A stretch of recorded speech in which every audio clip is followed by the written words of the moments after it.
This is one of the original stuffed Donkey Kongs from the early 1980s. Why does he have to have his hands like this? Like, what's he trying to tell us? And look at his face. He knows it's funny. It's like, hey, you, you.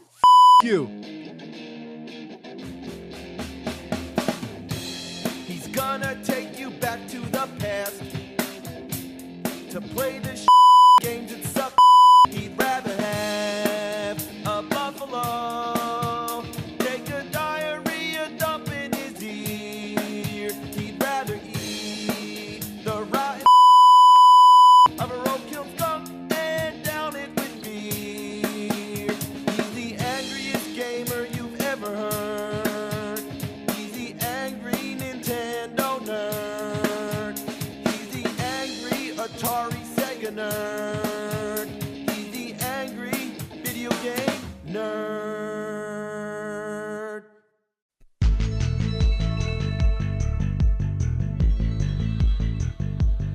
Oh boy. Let's talk about the Philips CDI. Now, if you're not familiar with the backstory, I'll give you a quick little rundown. Nintendo was working in conjunction with Philips to produce a CD-based add-on for the Super NES, which never came through. Now, Nintendo is also working with Sony on the same concept, and we all know what came of that, the PlayStation. But as for Philips, they too made their own game console. However, they had permission to utilize some of the Nintendo franchises. Now, what came of that was a Mario game and 3 Zelda games. Link, The Faces of Evil, Zelda's Adventure, and Zelda, The Wand of Gamelon. Okay.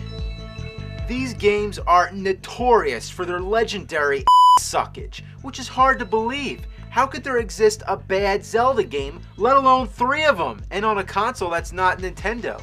Well, if you haven't heard of them, you might think you're living under a rock, but let me tell you, it's a rock worth living under. Before we begin, let's talk about the console itself. To begin with, it barely works. That's a good start, right? I had to buy 3. Yeah, 3 CDIs before I got one that's functional. The first one wouldn't read the discs. The second one right here had the same problems. I haven't returned it yet just because I wanted to show you what it looks like.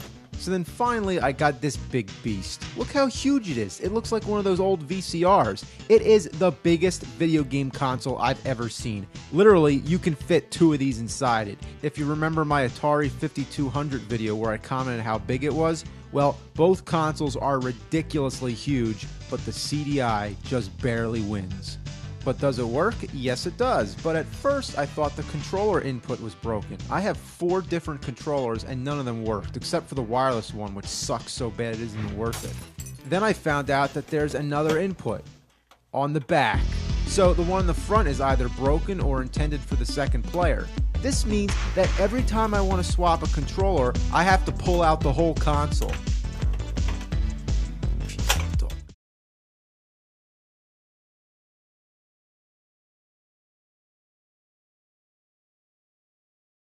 That is a pain in the ass. Why couldn't both be on the front? Seriously, I couldn't even imagine what they were thinking. But let's talk about the controllers. One is your average regular ass controller. The next one looks like a spoon. I really don't understand it. And this one has this awkward joystick. It's so stiff. It's basically just a stick on top of a regular D-pad. Then you have the wireless one. This is the standard controller that comes with the system. But as I've said, it's terrible. Your finger keeps slipping off the joystick and the buttons are too close. Imagine if you were trying to play Nintendo 64 and all the buttons were clustered around the joystick. For your average point and click game, it's okay, but for an action game like Zelda, it is nearly impossible to use this controller. It's all worth it just to play such classics as Sticky Bear Reading, Lamb Chop's Play Along, Sailing, and The Flowers of Robert Mapplethorpe. Yeah, it had its share of educational games, some action games, but let's cut the bullshit and get to the ones you want to hear about.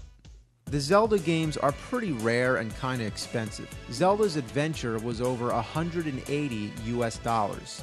Not counting the money I had refunded for the bad consoles, all this in total cost about $700. I've been dying to do a CDI review for a long time, and partly due to financial and technical difficulties, that's what's been holding me back. But before we get to the Zelda games, let's start off with Hotel Mario. The price on this one, I gotta be honest, was $0 because this one was a donation. Thanks, Casey. You might as well have sent me a turd wrapped in tinfoil. As the game begins, you get a ridiculous cutscene. Nice of the princess to invite us over for a picnic, eh, Luigi? I hope she made lots of spaghetti. Reminds me of the Super Mario Bros. Super Show, but way more cheesy. The game is not what you'd expect. I mean, with a title like Hotel Mario, I guess I really didn't know what to expect, but not this. All you do is run around and shut doors. Yeah, seriously, the goal is to shut all the doors before the time runs out, then advance to the next stage. Couldn't they have come up with something better? Like, how about kill all the Goombas and Koopa Troopas, but shut doors? As much fun as that sounds, it's even more fun when the doors keep opening again. Just when you think you're about to shut the last door and beat the level, another door opens, and by the time you run all the way over there, another one opens. Also, it seems that there's always somebody in your way. Like if I jump at the wrong time, I hit the Goomba on the top. Even if I try to stomp an enemy, I end up bouncing up and getting my ass killed. Ugh, look here, I'm totally Here I go, I'm kicking ass. You gotta watch the doors.